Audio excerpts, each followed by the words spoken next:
Well, thanks heaps for coming, especially this late date, and lovely to see some of the people that have been in this course, MATH3411, so lovely that you haven't got completely sick of it just yet, so thanks. And more about you awesome people later. So of course, sorry for the clickbaity title. It sounds like a grant proposal title or something. It's sort of bullshit. Is online teaching always better? Of course it isn't, but you know, you're here, so it must have worked somehow. But it is actually sort of interesting. I went through this process of light digital uplift of the course, and I thought I ought to seize the opportunity now that I had gone through all the hard work to just reflect on how it had gone. And surprisingly enough, I did get a couple of interesting things that surprised me out of it too, that you might also happily want to hear, or rather, it's happy news all in all. It's a happy story. So the story sort of begins there. So this was the 11th of July, and I remember traumatically because I'd just been on 6 weeks holiday. The first time that I've been on a proper, you go somewhere and you travel around decadently and CO2 wasting and all of this guiltily, but having a really lovely holiday for 6 weeks, and that's the first time in 19 years, I think it was. 19 years. So I was doing a bit of work and trying to catch up on stuff that I should have caught up on about half a year before that. But by the end of the month, it was sort of a little bit traumatic to go back and properly face your inbox and see. And that in particular made me say, fuck! And I was in, my adrenaline was up here at the roof and shit, fuck! And I was strongly feeling the trickle-down effects sort of dripping on me from above, because of course the strategy is wanting 660 courses to be digitally uplifted, and it drips through the faculty and on the poor head of school and first year director, and who then have had to choose someone because of pressure, I'm assuming. And then they find possibly someone who can do a decent job of teaching and not stuff it up too much, but also possibly be bad at saying no. And I said yes. But then when I sort of got my adrenaline over, then I wrote a polite email and say, thank you, it's a great honour, and so forth and so on. Then I had to sort of spend another bit of time trying to get my adrenaline further down so that I could see, it is an honour, and it's a great idea, in fact, because last time I gave this course was last year, the second semester, and now we've got trimesters, and I had to adjust the course anyway and think about that, and that's what I was going to do in August. The whole of August was what I was going to use. Well, I was going to use the whole of August for transforming this course into a trimester course, and but that would leave then this month of July to get all my reports done, so that I could possibly get some of my research done, so that I could get some of my older research done and maybe clear, but that was not going to happen because this was in the way, and there was a bit of weight behind it. When you're saying, the school is getting $30,000, and and you have some box ticked, you sort of feel that you have to do it. But as I say, it actually made sense. And it actually made much more sense than I had thought. So all in all, I'm sometimes a little bit slow to change, as some of you know. But once I come around, I see, this was a great idea. So it was a great idea. And thank you, Mary. She's awesome. This is me, Mary Newton, who was then the person the project manager who managed me and all our mutual minions. But I did have to talk to Mary in a slight state of adrenaline stress, and I think I was rude once or twice. Sorry, Mary, if you're looking at this. But she was extremely diplomatic and kind, and she had great plans for this digital uplift. And then I said, no, in panic, because that was going to be far too much work. And so I said, no, let's just do this. And then it sort of got to be a compromise.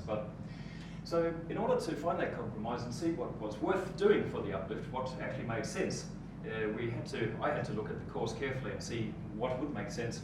Because, you can always just digitally uplift something, or, it's a bit like auto-tune or something, it's invented, therefore you have to use it, and then you have a shitload of shitty songs. And same thing with digital uplift. If you just use it discriminately without thinking, you're probably going to get a shitty outcome. So that's not what I wanted. So I had to be careful here before we started, also not to waste too much of our mutual time. So let's have a look at the course, and that's sort of what I did in order to together with Mary, but mainly sort of myself. So it's a pure maths course. It's a third-year course.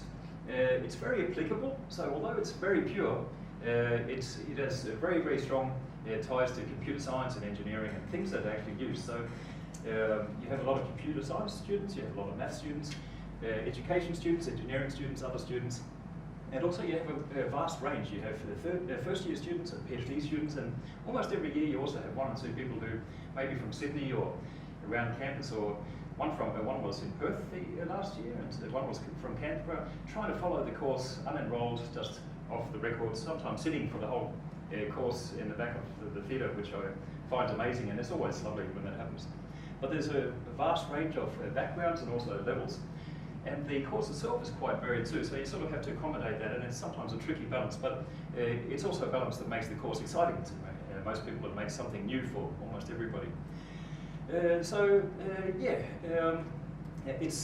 a lot of very simple linear algebra, but somehow linear algebra that almost all that know, okay, half of the students somehow manage to completely forget, and no matter how much I emphasize and how much they're traumatized by the tests that involve linear algebra, right to the end of the course, you've got people saying, what's linear algebra? And then you've got discrete math, which people seem to remember a little better if they've had that, and there's not so much of it, but it is good to have had. So that's sort of the closest relatives in our courses here. And what else do we have? Oh yes, it's a popular WAM booster. So a lot of students say, oh, that was a great course, and especially great because it lifted my WAM a little bit, my average marks, in other words. But you don't get that for free, and I think a lot of students that might think, oh yeah, this is an easy course. Well, for some it is, but for most you actually have to put in a lot of effort.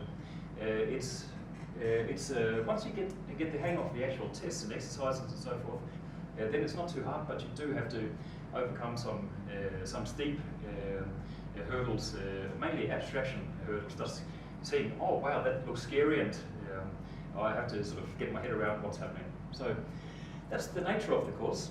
Now, if we look at the development of the course while I've had it, I started in 2013, and this is sort of more the structural nature of it. Well, in terms of how many students, it started off being 77, and then it's sort of risen basically linearly, except for that odd year, and now it's almost 3 times as big. So that changes the nature and flavour of the course, and also the logistics, just the administration of the course. If we look closely at who takes the course, well, I said there's a big variety of people, but if you look at the average scores going into the course, in 2013, the average marks, average WAM there, math WAM I should say, was 66, and then it goes up. I think our school was able to attract more mathematically inclined students from that date, and that's sort of steady. And then here it dips, but I think that's because suddenly there was a jump up there where a lot more computer science students who are awesome and do awesome computer science things, but they're not quite as, they might not like maths quite as much or have focused as much. So I think that's why the dip is. But then it rises again, I think just because students, all in all, there are more students enrolling, and there's an increase again. And the students are even more awesome, most awesome this year, apparently. So that's their WAM. Now, you might not be able to see properly, but this is the final mark in the course, sort of overlaid. Now, if you can't see, I'll show you just by pointing. So here, there was 66, the final mark was 64, so they got slightly less. This was a WAM dumper. But then it gets better, 73, 78, 77, or the difference is 3, 8, 7, 5, 4, and I hope it'll be awesome this year. We don't have the final marks for that year. And what about students? How did they perceive the course? Well, they liked it from the beginning. So in the start, it didn't go quite as well as it should, 5.75, but then it goes up and goes very up, and then it sort of goes, plummets really there compared to, and then it goes up, and I do not know what's going to happen. And this feels like an exam to me, and I don't know what mark I'll get.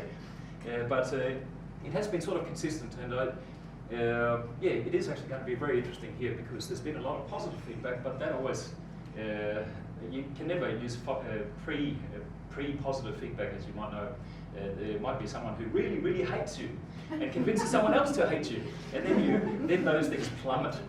Like just one little bit of hate really tarnishes that record. So anyway, but people are generally happy, and I hope that they continue to be happy. But I should say there, that low score there, that was my fault. That was because I was an idiot. I didn't know the course, so I had to learn the course. That one was also my fault, I think. And well, there are many factors that could, but I think it was my fault because I was really suicidally depressed that term. You know, things go up and down, and my life was off the rails, and I think that probably affected my teaching as well. But then I got happy again, and still am happy, so this is all good. So what's been happening in the course? Well, first I had to, there's me being an idiot. First I had to learn the course and make the lecture slides so that I had something to present, and tutorial solutions so that I knew what was in the tutorials. And if I show you the lecture slides, they're sort of typical for the flavour that I've tried to imbue the course with. Let's have a look. Internal computer, no. More inputs, VGA laptop. Here we go. So this is the very first lecture slide, and as you can see here, it starts off boring, blah, blah, blah. Chapter 1 now begins the first lecture. Welcome back to the first lecture, those of you who have taken the course. And it starts off with a little comic strip. Very badly drawn, just simple, but telling little stories throughout the way, and so forth and so on. So I'm trying to make the material accessible, but also sort of human. It's very much about mathematics, it's about computer science, but all of it's about information and about human interaction, just stuff that we can intuitively get a hang of. And I thought that was worth trying to have as a sort of a focal point for the course and try to develop on that, and it seems to have worked quite well. The tutorial slides I don't have to show you, but tutorial solutions, but they are solutions that were then given to all the students, so they have all the solutions to tutorials. Okay, next year, I then amped it up a little bit by making these terrible and buggy and very, very nervous and tired YouTube tutorial solutions, but they've been accepted gracefully by students, and no one's complained too much. And so that was a big effort because I was scared of the camera, and there was a lot of work involved in doing that because it was the first time. So YouTube tutorial solutions. Next year was, I got around to actually taking the lecture slides and transforming them into lecture notes because I didn't like the old notes. They're fine, but they just weren't my style. So I made some of my own, some lecture notes very quickly from the slides, or not so quickly. And then also tutorial slides, and you might have seen them, but if you haven't, here's what they are, and you should use them too if you want. So let's have a look. So back to the laptop. Go back and forward here. There we go. Cool. And let's see. So here we go. So this is sort of a typical situation in a tutorial that I project this onto the blackboard. So this is sort of, you adjust it to the room in particular so that it goes directly on the blackboard and you're writing on top. It makes things a lot clearer, especially since my handwriting is really terrible. But also you get to go through things so much quicker and more, much more clearly as well. Any pretty pictures? Things like that sort of stuff that you could waste time on drawing up, but why not just put it on the blackboard straight away? And here's some tables, and then I got even more lazy and filled them out as well, stuff like that. So I like this, and it's so simple to do. So, but apparently, I'm the only person who seems to be doing that. So it might not have great appeal to other people. But anyway, that was that. So what happened in 2016? Oh yeah, Facebook. Now, because at this point I'd got a hold of what the content was. I had developed enough material that students were taken care of, so to speak. So the content, the mathematics, all of that was sort of taken care of. But then I wanted to focus more on the vibe of the course, like the social aspect, the communal, let's get together, be in it together, socio-engineering. I don't know whether that's a dirty word in English-speaking countries, but in Scandinavia, it's a good word. Let's engineer us all. And so how do you get the lecture vibe and the tutorial vibe to gel, and everyone is happy and feels safe, and you ask questions and hey, there's an error on the slide, oh, thank you, you know, and all of these things, but also help each other, and that sort of vibe there. Once you sort of figure out how to do it with a particular set of people, awesome people, then their awesomeness catches on, and then they just run with it, and it usually is good.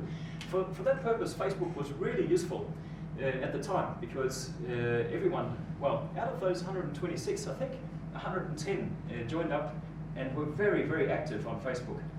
So this was a Facebook group, and I don't know whether it's worth showing. It's a bit back and forward, sorry about that. But let's have a look at Facebook.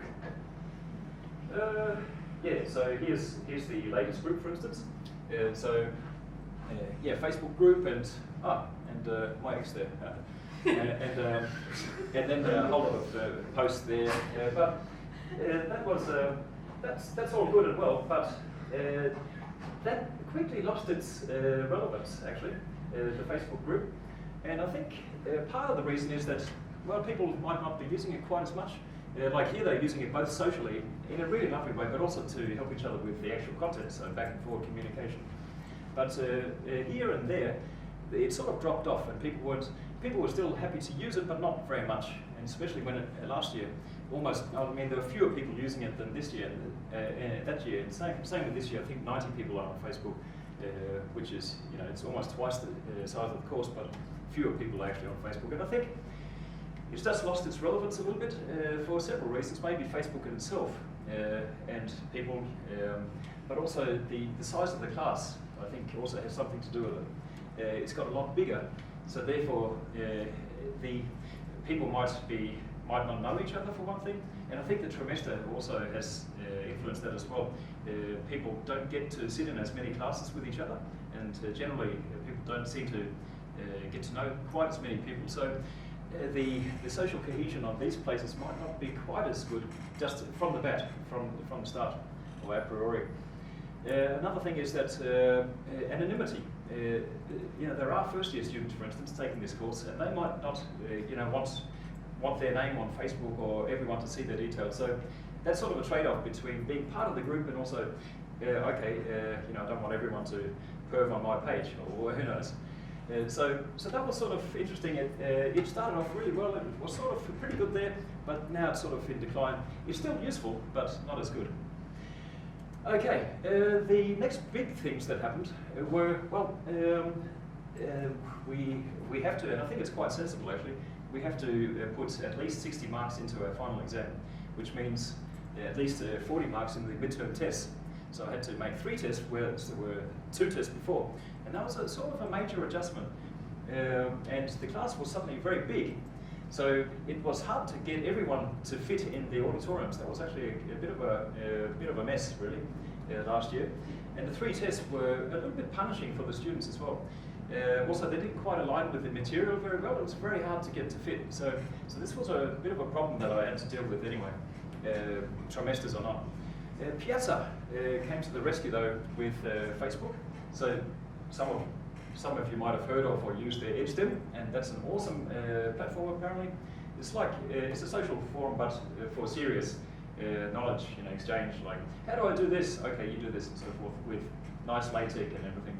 And EdgeStim, but they went AWOL. Their webpage, which is beautifully designed, there's no button to click, and you email, or I emailed the director, no response, and these sort of things. So Piazza it was, which is not quite as good, but it did the trick, both last year and this year, in this year particularly.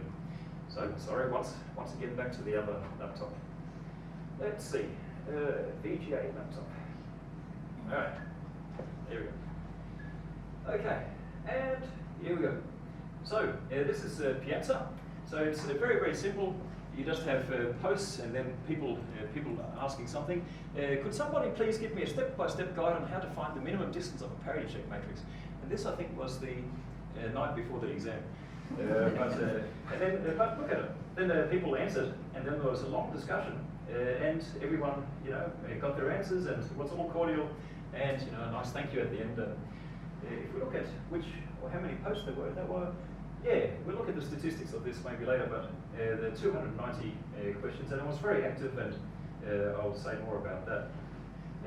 But okay, so if you look at all of this, then you can sort of see what things were useful, or where's my clicker? Here's my clicker. Okay, you can sort of see the progress here, and of course this year I had to take care of rejigging the course for the trimester system, and also this sudden digital uplift.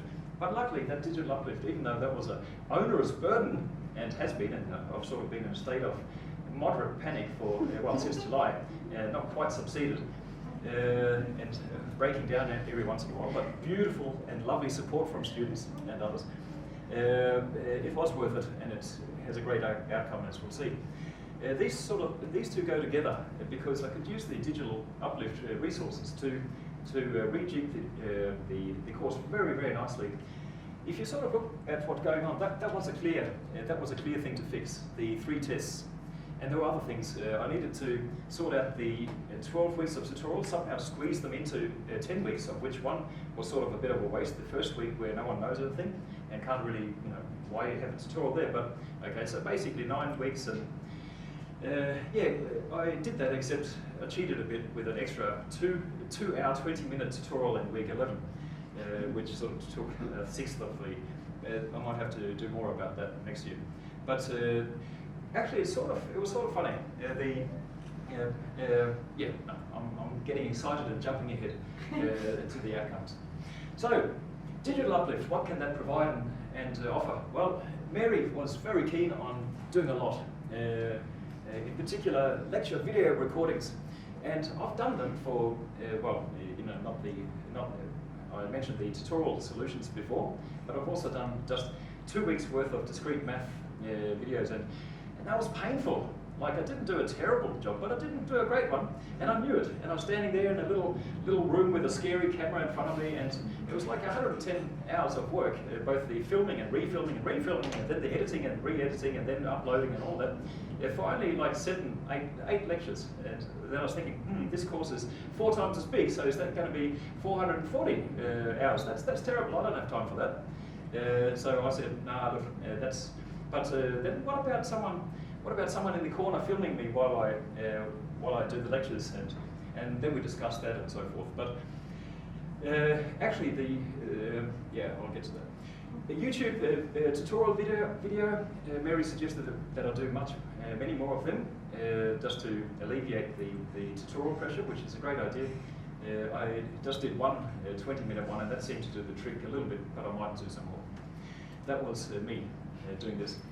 Video subtitles, that was alleviating, exonerating me, I should say. That was my letter of absolution after many years of having known that I really should subtitle.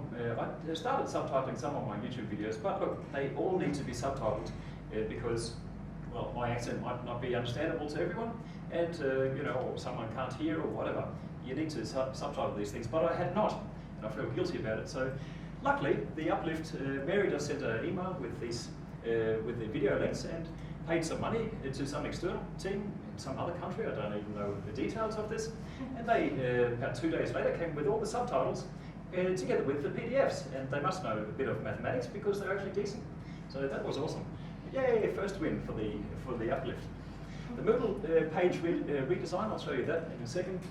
The lecture video recordings, well, that was interesting too. Mary did that beautifully. And then lecture recordings, well, that was by Brian Landrigan. Some of you might know, he's really helpful and awesome. And Victor RCS, he was awesome too. The solution was, well, it was back and forth. There wasn't enough money to have someone stand in the corner at every lecture and record, but they said, that we can't be bothered with that. And I was saying, look, I really would like them recorded somehow. And the main point was that I'm pointing like this in the lectures with this stick at stuff on the screen. And the people that are at home, or want to look at the lectures later, because they are recorded sound, but only the screen. So if I'm pointing at the screen, no one knows what I'm pointing at. So that's sort of not great. So the solution that we got up to was have a tiny little camera in the middle of the auditorium, grainy and not great. But so you had the feed here, where you can see the slides perfectly, and then you had the video of me, so that you could have both, so that people could actually see what I was pointing at. I hope that it would have great enough resolution to also show Blackboard work, but that wasn't quite enough, so I had to sort of supplement that in various ways. But it was a massive help. And I think it had another effect too, that in-person detail, but more about that. And then there was the online tests. That was the big part of the project, and that involved a lot of people. Mary, wielding the whip, and having the overview and the expertise to know just how long things would take. Me then, mainly coordinating with these awesome previous students. So I asked a bunch of awesome students from the course in previous years, and these three said yes, and so their job was to help me go through all of the past paper tests, midterm paper tests, collate them, and try to figure out archetypical problems, and then convey that information to these two people who were part of the Uplift team who do the programming of the online tests. And so we all worked together in various ways and complemented each other rather nicely. It was a lot of work though. These people here spent roughly about 250 hours. 250 hours, and I ended up spending much more time than I thought, so 300 hours.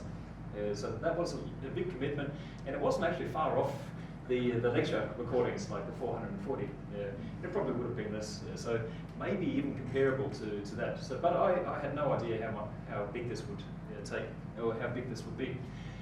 So I'll show you the test, but just to begin, when I was collating just the test from paper, like using the LaTeX files, I spent 40 hours just doing that alone, just collating them, sorting them, and tidying up, just in one big, like 100-page file. And then we had to eventually program that in all sorts of variations, and it ended up being around about 110 questions with variation, and then chopped down to around about 80 or 90 with individual variations for the tests, which were, by the way, completely buggy.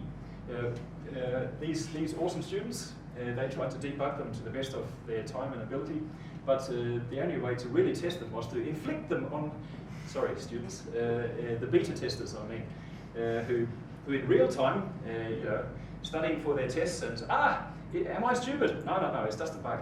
Oh, well, that doesn't make me feel much better. But we did end up getting the bugs debugged. And yes, so let's have a look at some of these things. For instance, if we start looking at the Moodle page design, Moodle page redesign. So let's go back to, let's see, here we go. More inputs and VGA. And so here. So, actually that's possibly, here we go, Moodle. And I log in. And there's new picture, random stuff, go extra, yep, here we go, there we go. And, so this is the new design, and it looked a slightly bit more, slightly prettier because my experience stuff wasn't there, but now it's been slightly cluttered. And so, there are this nice layout, there's an interactive timetable with all the information about the lectures and tutorials and assessments and all that, very clear. And then links to all the core material down there. Lectures, well, that sort of says itself. The lecture slides, we're all in a folder there, just like usual, there's not much. And lecture recordings, and also the lecture Blackboard work. So I had, whenever I wrote something on the Blackboard, I'd then try to write it up nicely as a just handwritten PDF, just so that people viewing the lectures online could follow the board work sort of.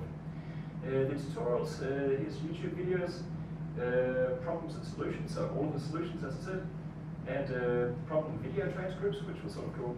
And then also a guide to the problems, like there are 100 problems, and I had just a one-line comment to all of them, including sometimes, let's say, where is it one? Where's 48, for instance?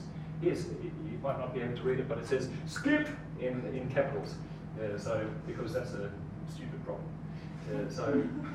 So let's have a look. Assessments, yes, and just exam, all past year's exams that are uploaded from day one, actually 2 weeks before day one, so people could look at that. And also a lovely section, the cool extras I just felt like adding, which was completely empty to begin with. And this was just anything that people taking the course, if they found exciting or interesting, they could just tell me on Piazza or tell each other, whatever, and then we could add to this list. And actually some really cool things were added. And that was great to see, but it was also yet another social engineering part to make people feel part of it all. And it is actually really cool. Like, let's have a look at this one, for instance. Here's some of the stuff we're learning, and I said, well, here we've looked at this algorithm. What about implementing it? Do any of you want to do that? And here someone did, like, let's see, I don't know, 0.4, 0.2, 0.2, 0.1, 0.1, or whatever. And then you press this green submit button and you get the beautiful graph there, and you've got the coded words. You don't have to know what it says, but it's beautifully made and it's correct and awesome and so forth. So these were lovely little additions and in fact I've just uploaded the slides for this talk, in fact, this morning. Well, actually not this morning, about 5 minutes before the talk. So that was a nice thing, but let's have a look at the problems, the assessments. So here we have practice test 1, 2, 3, lab test 1, 2, 3, lab test supplement 1, 2, 3, and then I added previous year's test, the paper-based ones, right at the end, so that people could sort of, after they've done the test, say, how were they in previous years, and just compare. Because I kept telling people the online tests are much harder than the paper-based ones, and they are, because, well, I took the paper-based test questions, distilled them into just a whole lot of types, archetypes, and then made variation on that.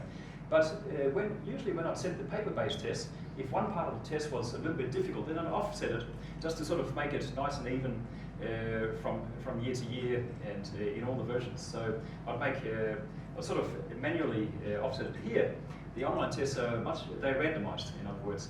So if you're lucky, you might have a really easy test. But when you're practicing the test, you will also discover rather quickly that you could also end up having a really hard test with all the hard variations. So you've got to practice properly.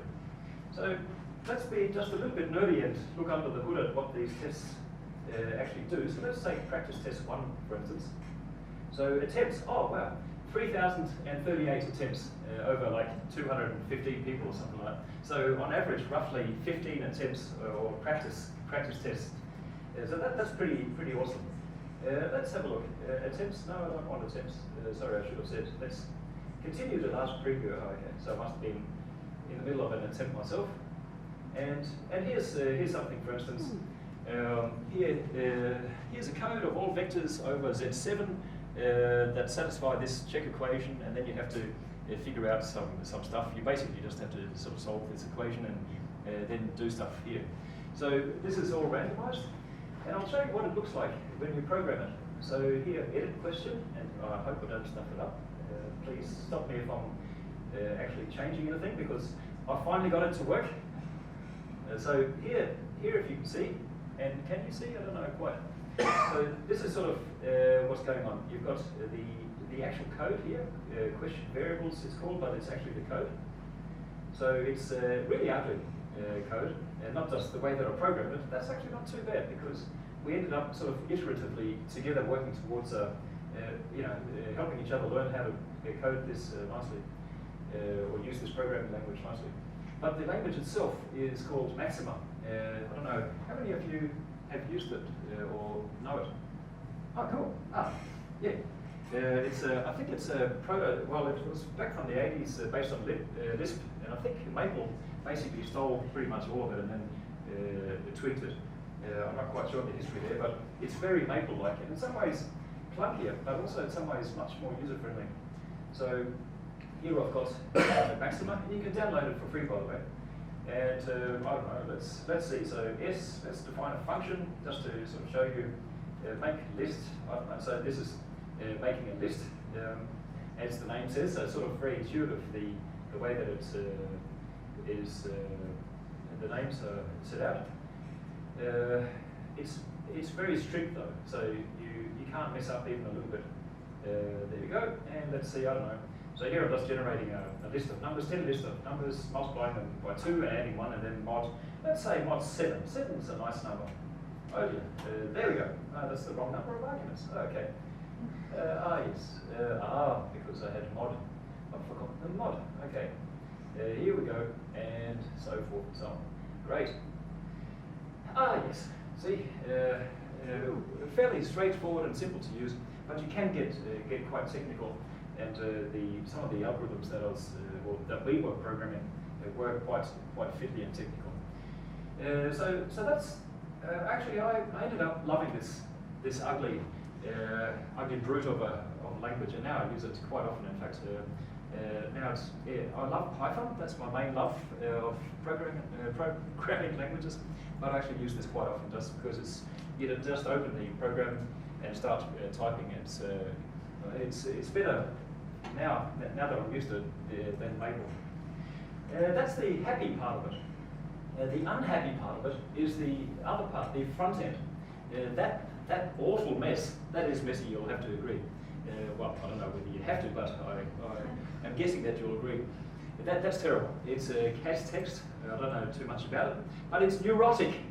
It's really neurotic, and you just do something right, and it says, "Oh, I'm fed up with you." And so I have about 3 versions of that particular question, and 2 of them work, and the other doesn't, and it's like the same code. I don't know what's up. So it's sort of okay. So that gave frequent headaches, and I'm never going to touch it again if I can help it. But this part, Maxima, is lovely, the back end of the engine. So yeah, let's see and then there's a whole bunch of other stuff, input, potential response tree. That actually is worth having a little look at. I'll just show you one little thing, question bank. Here we go, Digital Uplift, and one of the last ones, just to, let's see, binary channels, binary channels actually, yeah, that's a good suggestion, I think. And let's see, I'll just, not that possibly this one. No, not that one either. What I'm after is an example of how you can have linked.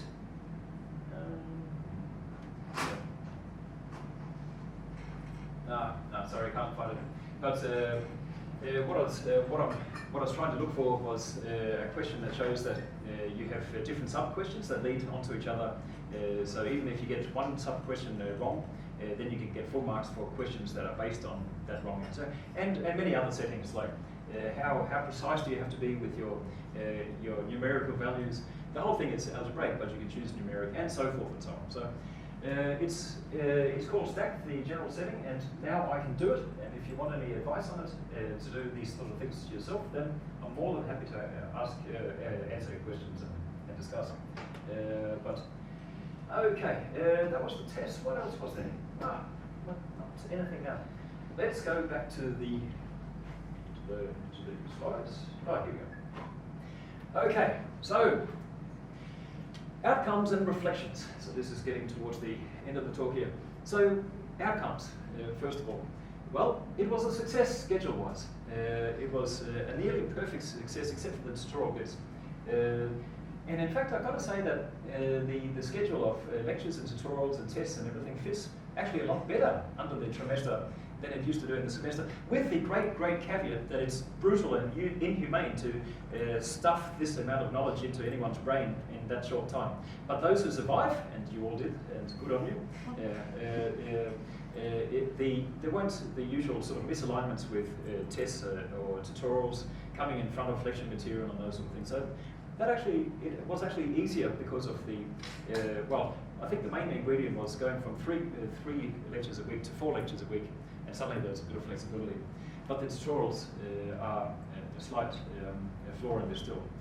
Okay, so what about the outcomes in terms of tests and marks? Well, here we have that the students, you people taking the course were awesome, and measurably awesome. Out of the 3 tests that were together worth 40 marks, the average score was 35.2. And that's despite this being the 3rd term in a marathon of trimesters and all the bugs that you had to suffer and those things, all the uncertainties and changes. That's a remarkable result. And just to compare it with last year, it was 78, and they did well too. But 78 boosted up to 88% as average over the 3 tests. That's incredible. So well done. So then the next thing to do is reflect on why that was the case. Why is it there such a good outcome there? And one very generous student claimed it might have had something to do with me. So they say, when they ask Thomas, why do all your students rave on about how good you are, you can say, I make the course extremely accessible and set high and realistic expectations for my students. And that is correct. I do try to say, hey, you can jump this high. No, I can't. Yes, you can, and we'll support you. And eventually, everyone jumps that high and further. So that is cool. But I think that's that smaller part of the answer here. And the other, much bigger part of the answer is the students. So here's some other email feedback. Thanks so much for creating a super supportive learning environment. Although MATH3411 was the hardest, most terrifying course I've attempted so far, I always felt like I had someone to ask for help. It was amazing that so many classmates spent their free time answering questions on Piazza. So that's bloody awesome and good on you. I felt like we're all in this together. So that social cohesion is clearly there. And here's another one. These online tests have really encouraged learning among the community of students. The online tests really pushed me to try and master the questions down to the detail. And that's a good point to note here. I think that Piazza is really great, and when we explain an answer to another student, it pushed us to be more accurate about explanation and hence our understanding of the subject. You should encourage your colleagues to do the Piazza or other online methods, hereby done. But if we look at those answers, apart from just being happy with the main ingredients here were people helping each other, students helping each other, online in Piazza, but also generally in class, in the tutorials, and not just in terms of answering questions, but having a good attitude and a great vibe. And on Piazza, if we quickly go back to that again, sorry for the back and forward, I'll just show you how good that vibe was. Well, you've seen a slight bit of it already, but I'll show you just exactly how measurably good it was. So if we look at the statistics of Piazza, of that course, there were 1,448, so almost 1,500 contributions, like questions, answers, comments, or whatever. And not a single one, and I've looked through them all, I was following and answering questions myself, not a single one is negative. Like there's no grump, there's no narky comments, there's pure positivity. Like not even one out of, and look, these posts, and look at these awesome people, including some here. They were very vigilant at helping other people, so thank you very much for that. But if you look at the format, you can be completely anonymous. Also, I can't see who it is either. So you can have levels of anonymity from none at all, on look at me, open, or to anonymous to classmates, but I can see you, or completely anonymous. And most people were completely anonymous, and yet they didn't use that as an excuse to be assholes. They were awesome people, and this is bloody awesome. And I'm so impressed with that. And but I think really that did have a major effect on the outcomes here too. And if we have another look at this, the online test really pushes me to try and master the questions down to the detail. And so you've got the hard online tests now, but you can practice them. And then you can help each other, and then there's gamification in it. I hadn't been thinking in that direction, but that's sort of what happened. Like if, I won't show you just because I don't want to show you individual people's scores, but you can go onto Moodle and see what people got for each of their practice tests. And in the beginning, most people got a whole lot of red crosses, like 10 red crosses, and then try again. And by the end of it, you could see that people were wanting to get 15 out of 15. And sometimes they slipped up. That's not good enough. Try again. There was a real, okay, let's crush this thing attitude, and that was bloody awesome. But that it is sort of a little bit computer game. Okay, I can just get 100% in this. And together with Piazza, I think that really gelled well, just helping each other just to crush it 100%. And another thing that was very prominent as a topic, a theme throughout the course was that some students up front said, I don't want to learn, I don't want to understand, I just want to pass the test. And how do you do? Where's the algorithm? Where's the method? Where's the step-by-step? Just like you saw there. And then I said, nah, I'm not going to do that for you. And I understand your motivation, and I understand that, but my motivation is to give you education and understanding. And I understand that those two conflict quite often. But this really solved the problem and for us both. So by doing these tests, and okay, I just want to know how to do these tests and pass.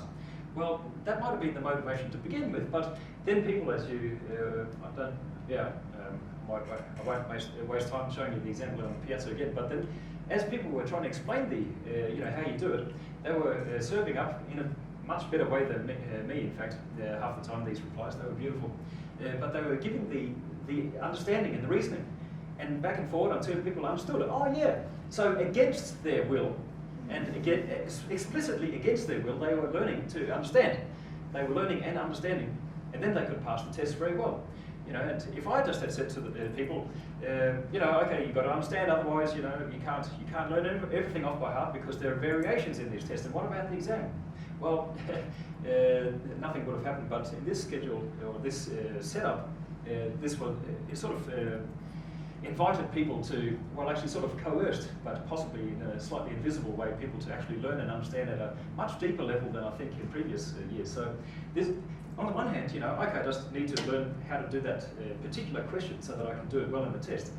But no, this actually gets much deeper. And the lovely thing is, and I'm really looking forward to seeing the exam results, because who knows what they are going to be, but I think they're going to be awesome too, because the stuff that people have been practicing and learning in the online tests, a lot of that will be maybe half or 2/3 of the exam relevant to that as well, possibly even more. So that's really good. So happy and driven people. Sorry, I was trying to. I don't like calling people students. It's not exactly rude, but it is sort of. I get a queasy feeling about it, sort of students. But here there wasn't any better word. Sorry. Happy cohesion and support. That sounds a little bit dry. When it could have been awesome social cohesion and helping each other out, online and in person, and just generally good vibes all around. Deep learning, which I just mentioned, which was much. It was a surprise to me that happened. But most of all, just awesome students. As I say, I'm deeply impressed by how you all not only didn't crumble under the weight of all this, but rose above and helped each other out and got awesome results. So digital did indeed uplift in this case. Happy smiley face, but I'm not doing this again anytime soon. Crooked, crazy face. And anyway, thank you.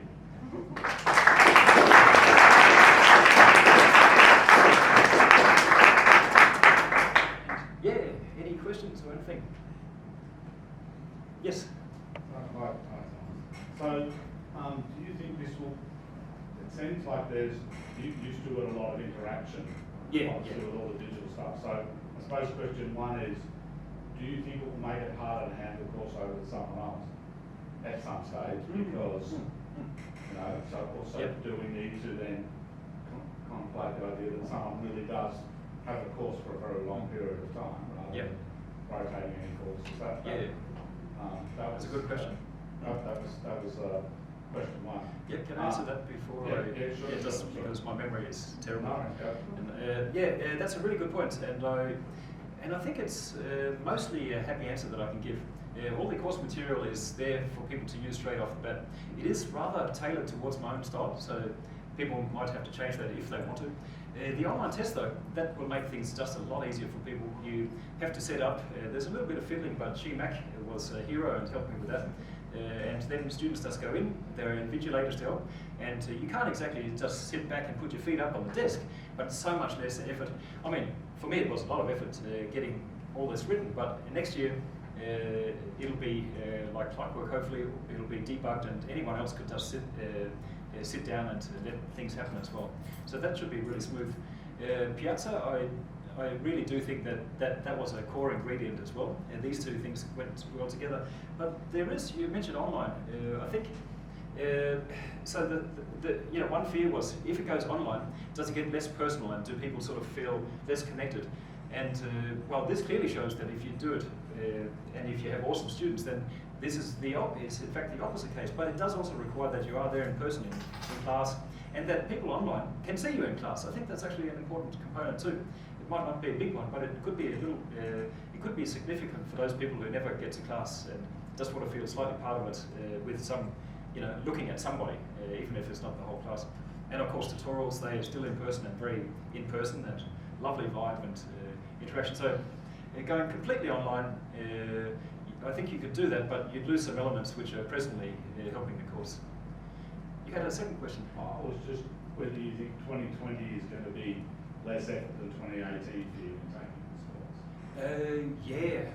course. Look, now we can scale the course up to be whatever. We can have 1,000 if we want, and it wouldn't be much more work. The tests are now much easier. Like I don't have to do any marking and cram people into small, tuna can auditoriums, and the lectures are what they always have been. The tutorials are what they have been. Except I'm thinking next year to maybe do some more of this sort of online test style, but more as a tutorial setting where you're explaining things, and so that I can remove more of the tutorial problems from the actual in and so forth and so on, maybe variation. So I think if someone else did it next year, then it would be less effort for them than my efforts last year. I hope, I don't know. Oh, well, maybe that's a bit too strongly put. Once they get into the swing of things and learn what the course is about, then it would be. Yeah, awesome question, and thanks. Any other questions? Yes? Were there paper-based questions in the test that were difficult to transfer to online? Quite. Most of them, I mean, I think that's actually a good point. I think this course was particularly, yes and no, particularly easy to transfer in this way, because a lot of the calculations, they are very procedural, algorithmic, and so forth. But they were also quite fiddly to program, and in fact, the two programmers who they were a bit traumatized by the whole thing, and they had to give up frequently because they used to doing things over in B's and physics and whatever, and medicine with multiple choice, and put into a simple physics formula or whatever. They're not used to trying to work out what the minimal polynomial of some power of a primitive element over this field is. They had no clue. Naturally, how could they? So I think it was a lot harder for someone coming from the outside to help, but at the same time, for me and for the students who were also helping, it was a lot easier for them, I think, because there weren't a whole lot of questions which required handwriting and essays and stuff like that, and we could sort of get around those to some hopefully satisfactory degree. I think a lot of the maths courses that we have could be transferred like this. That's my, but I don't actually know. Cool. Yes? You mentioned the week 1 tutorial. What did you end up doing for that? Well, as it turned out, I was sort of lucky because the first tutorials, they were sort of introductory, and they didn't really require much of the lectures anyway, so I sort of got away with that. But there was a little bit of, in the beginning, trying to, not get ahead of the lecture. But I think it, but that was mainly just luck. Any other questions? Oh, yes.